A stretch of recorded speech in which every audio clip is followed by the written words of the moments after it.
What is happening, you guys? Welcome back to the Let's Go Win podcast. You are here today for a Tuesday tune-up, and we have an amazing guest. We are going to be talking about avoiding financial mistakes and three of the biggest mistakes people make financially. And we have an expert, and she is going to help us so much. But before we get to that, I want to make sure that you share this out, subscribe, review, get it out there, you guys, because we have amazing guests because you continue to do that. So that's my plea to you. Now, to our amazing guests, Amy co-founded Nova Wealth Management because she recognized that planning is not just about the numbers. It's about understanding the emotions and motivations behind each client's dreams. Now, combining her educational background in psychology and finance, Amy helps clients with their unique retirement solutions and tailors it to their goals. And Amy, I'm not going to try and I'm going to say Novakovich, and I may or may not have hit that. Novakovich. You're close. Novakovich. Well, welcome to the show. How are you? Thank you. Doing well. Doing really well. Yes, considering we just went through a huge storm. We're good. Yeah, and I know I want to talk about, your expertise, and I want to talk about financial services, but I do want to mention the fact that you are coming to us from the west coast of Florida, that Naples, Fort Myers area. And I don't know your exact location. You don't have to give it, but I know there was a lot of devastation and you're right in the midst of it. So can we talk about that just real quick? Because that's a real thing that's happening. And I want people to know how impacted they are so people can support that as well. Right. Well, the first thing I want to say is it's amazing to see how the community has come together on this. I mean, there are so many people. I mean, this is the retirement capital of the world. And you would think that retirees just flee back to their homes up north or whatever, or this area is just full of money, but that is so not the case. There are so many people that are out and about. I was running with these ladies this morning and they're like, we're going to go out and help again today. I mean, people are still pulling together to go out and just deliver supplies and get people what they need in their homes and help them get the mud out of their homes. It's been amazing to really see people come together. But yes, I will say that most of the time in Naples, we're thought of as just a bunch of money. Like, oh, those people don't need help. They have a ton of money. But I will tell you, there are a lot of families that support the industry down here, right? The service, the vacationing, the hotel hospitality industry. There are so many families that was devastated by the storm. And so there's a whole group of people, and Fort Myers really got it the worst, just north of me, that this surge literally leveled Fort Myers Beach and Sanibel and a lot of Fort Myers. And so it's been really interesting to see this. I've lived in Florida for 18 years from Wisconsin. So hurricanes were kind of a new thing for me. But then once you've been through a few, it's kind of like, well, been through a hurricane. It's fine. That's why people stay. Like, people probably look at the news and are like, you idiots, why didn't you leave? I don't think you understand. They're not that bad, really. Like, I mean, my house, I stood and watched the storm, 155-mile-an-hour winds, but that surge really leveled the city. So we definitely need the support, need the help. And it's just been amazing to see the community come together.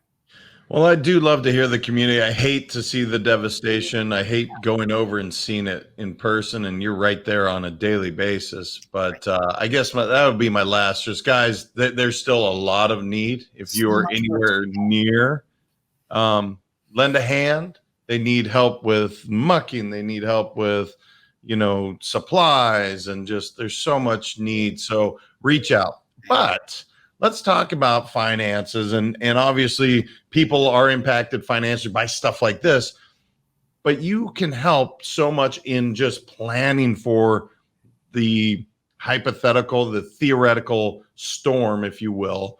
And so talk to me about kind of your expertise, Amy, and what you're seeing out in the market and how people can best prepare and thrive financially. Yeah, so we opened our company because we did see an opportunity for more planning. A lot of places say they're a planner, and a lot of places say they're a broker or an investment house.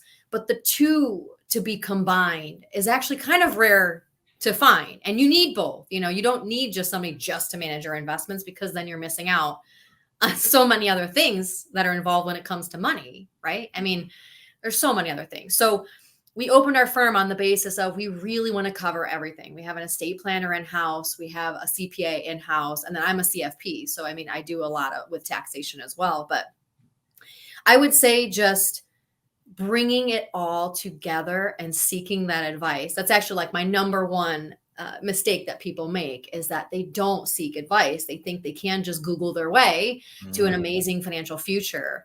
And I think that's a huge mistake. And not just because I give advice, I've just seen it. I get the aftermath of that. And sometimes it's not fixable. Sometimes there have been things that can't be undone, and you can't go back in time. There's no time travel machine. So that's the problem here, I think, is that people don't seek advice in an area where, I mean, like, I wouldn't just try to fix my car. You know, it's very similar. And then you have to find a good person, which is tough. I'm sure a lot of people have lost trust because they've sought advice and have gotten bad advice. And that's not fun for anybody, right? Yeah, you bring up the Google. It's so fascinating because we have more access to information than ever before. That can be so helpful, yet it can also be so problematic. Right. And, oh, I got this. But coming from that world and you obviously being entrenched in it, you need the support of someone that is in that every single day. I think that's such a key thing to bring up. I love that. So key, because you can Google things like, okay, what's the IRS tax limit for me to do a Roth IRA? Google it. It's factual. It's right there. There's no room for interpretation. But you can't Google what's best to do with my retirement money. You'll get, I mean, how many thousands of different answers. And actually, just yesterday, I had a prospect that said to me, hey, I'm 67. I Googled that I should have 35% of my portfolio in stock. And I'm like, this is before I've even talked to you about your overall, like, do you have income? Do you have a pension? Do you have debt? How many relatives do you still have living? Do you have longevity in your family? You could be around for 30 years versus if you've never had anybody in your family that's lived past the age of 75, I might plan a little bit differently if I feel like you got good odds of living 30 years. And when I said 30 years, you should have seen the look on her face. She's like, she looks at her husband. She's like, yeah, I guess we could have 30 years. 30 years in retirement. So you go putting 35% of your money only in the stock market, and the rest of it is earning what? 4%, 3%, and you've got 9% inflation. You think you're going to make it 30 years? I mean, really? So that's the type of thing that you can't Google. You cannot Google what is best to do with my money, what is best to do with my retirement. It just doesn't work. Factual information. What's the difference between a Roth IRA, a traditional IRA? Fine. Google it all you want, the factual, the little surface level stuff, but the big picture advice, you cannot Google, and you have to find a team that knows what they're doing. Yeah, I love that big picture advice and really somebody walking you through saying, look, this is what we've done, because it's not your first time doing it. It's not probably your 1,000th time. You've seen so many things happen. And that's what you cannot get from Google. So mistake number one was don't seek advice. I so agree with that. What's that? Don't seek advice from Google. From Google, correct. Yeah. They're not seeking the proper advice. They're not seeking the professional, right? Yeah. Right. What would you say the second one is when you really look at mistakes that people make? And I know we're focusing on mistakes, and we can talk about some positives, but of course. Yeah.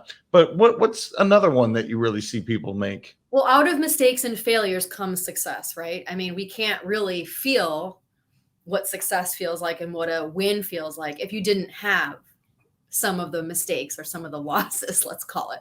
So the second one is definitely being emotional about your money. Right now, this is a huge thing. People selling when the market is down. I cannot tell you how many people that I have had reach out to me that are under the age of 30. They're like, should I still keep putting money in my 401k? Are you kidding me? Oh my gosh. You don't get opportunities like these. Like, think about it. So I compare this to like COVID. Okay. So COVID, let's just look at the Dow because it's sexier and people watch the Dow more. And if you don't know what the Dow, you can Google that one, but it's just the main market, right? That's one you can Google, but it's just the main US representation of the market. And so the Dow in COVID fell to 18,000. Do you know, even in this 25% correction, we're around 29? Like, Wow. you're never going to see 18 again. Knock on wood. I really hope not. But like when you have a correction, you more than likely will never see those levels again. In 2008, 2009, the bottom, March 9th of 09, the Dow was at 6,900. And now it's around 29. So for those people that were emotional and sold during 08 or didn't continue contributing to their 401ks during 08 or 09, will never see that opportunity again. You missed it. So don't ever stop or don't ever cash in just because the market is going down. Now, I don't know who all is listening to this, right? So there could be some people out there that own some really terrible investments. And there's a difference between evaluating an investment and saying, should we get out of this investment versus panic selling when the market is just down? Huge difference. So everybody, just like you, Jane, like in your business, you have to evaluate, should I continue on this path or should I not? At any time. I'm just telling you, it shouldn't be just because the market is down. Let's just sell. Let's just get out of this. What business would you jump out of? Oh my gosh, the market is down. Let's just jump out just because. That right there is a big mistake and will cost you millions down the road. Guaranteed. Yeah, and this is such a brilliant point, and this is why having someone like Amy in your corner, you can't help but be emotional about your money. It's just the way it works, right? 100%. You need that outside perspective to say, relax, hold on. Now, I want to tell you a really quick story. I did this with my son because he wanted to get into crypto. One way or the other, whatever your feelings are, I don't care, right? Right. The idea was, okay, bud, I don't know anything about it. You don't either. I said, we're going to put a small amount, couple $100 a week into this. And the moment the market went down, he's like, Dad, we got to sell. And I was like, nope, hold on. We're not going to sell. The moment it went up just a little bit, he's like, Dad, we got to sell. Yeah. And it was such a fascinating little journey that I took him on completely inadvertently. I didn't plan for this, Amy, but I'm so glad that I did because his human emotion immediately came out. He's like, I have to sell. I have to sell. And I was like, bud, there's a longevity aspect to this. Even take crypto, a business, whatever. It doesn't matter. No. You don't want to be emotional. And I think that's so important. I love that, Amy. There's and that's just why as much on the upside emotion. You just hit on it. I mean, there's so many times that we want to just take a gain. Let's trim some of these gains. And the clients are like, but why? But it's going so well. Well, you have to be diligent. You have to have somebody that's in your corner that's saying, this is what is smart. And from this day forward, we're not going to look in the rearview mirror and say, but what if we would have only held it? We would have made so much more money. Or what if we would have got out before the market crashed? I mean, that can send you down a rabbit hole that is just psychologically damaging. I mean, it's very, very easy to look back. Hindsight is 2020. I mean, that's a phrase that is so true that you can say all you want. Oh my gosh, I wanted to sell back in March and I just didn't. I don't know why. It's like, because you didn't know. That's why. Now you know, but now is totally different. You could not tell the future. That's why you did it. So you have to take gains when things are up and you have to buy more when things are down. That is how you win in investing. And you have to buy good companies. So you can't be emotional when the market goes down because Apple is not going anywhere. Amazon is not going anywhere.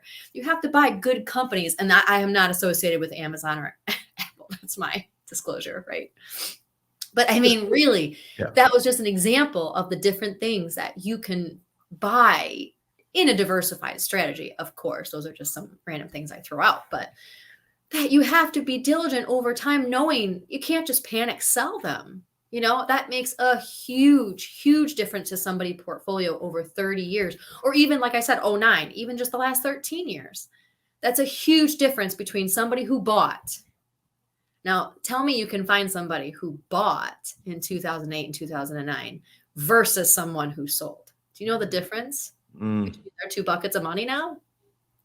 Huge, huge. So it's unlimited the amount of reasons that I could go into, but you cannot.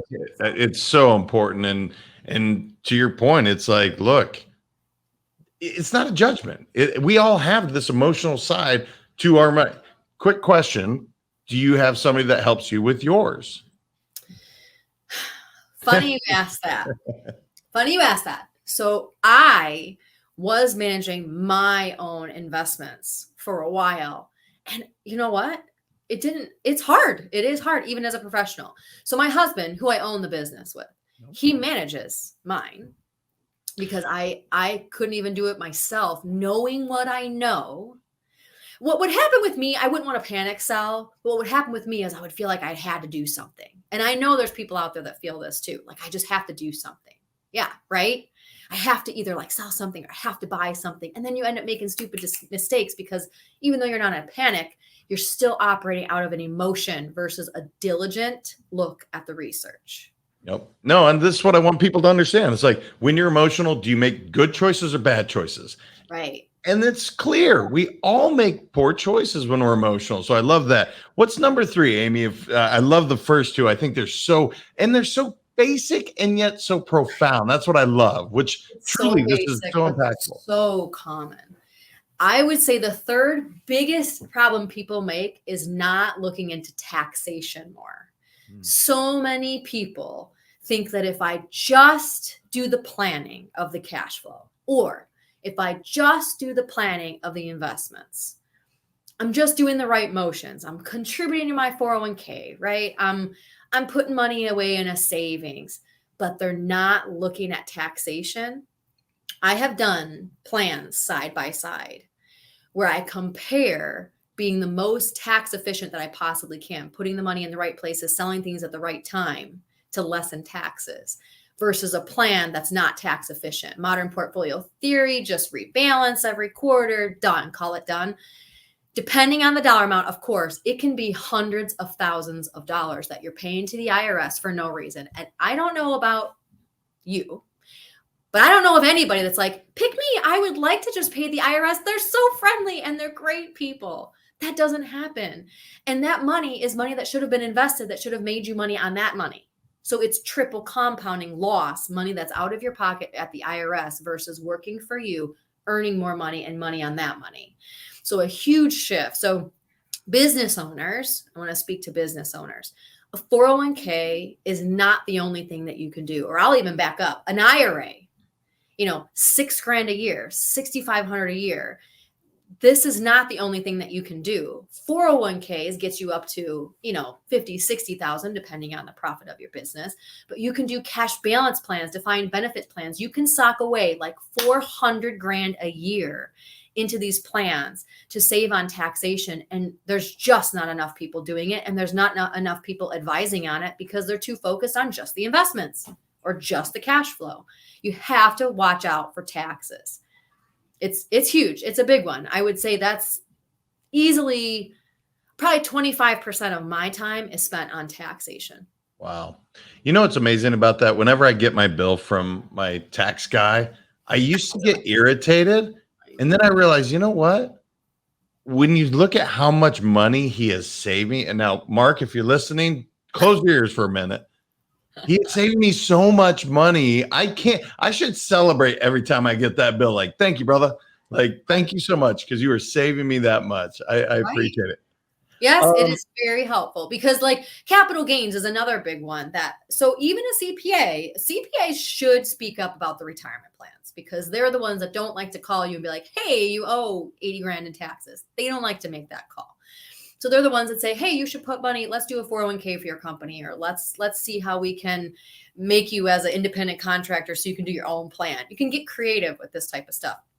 But I would say that second area of taxation is capital gains. So once people do start to gain wealth, they don't look for ways that they can take advantage of losses. This is the reason why I bring it up is because with the market being down, there's huge opportunities to take losses that you can carry forward for years.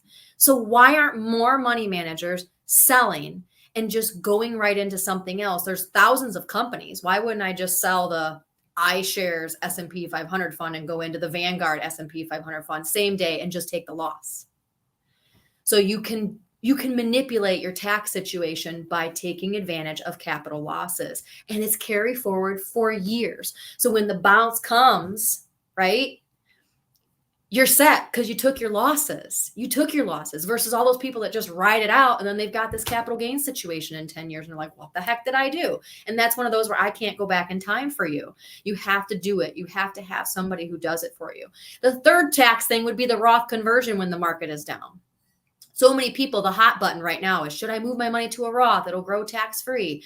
Well, don't do it when the market's up. Do it when the market's down. Pay less in taxes. If your portfolio is down 25%, pay let's say you got $1 million, right? If your portfolio is down 250 grand, you convert now, you just saved yourself 100 grand in taxes. Yeah. And that's what's amazing is you probably have 100 more types of things. I could go on forever. It's so fun. You can. It's amazing. I actually marvel when I watch you folks that truly have that financial mind, because I lived in that world, but it was not my specialty. And anybody that spends time with me knows.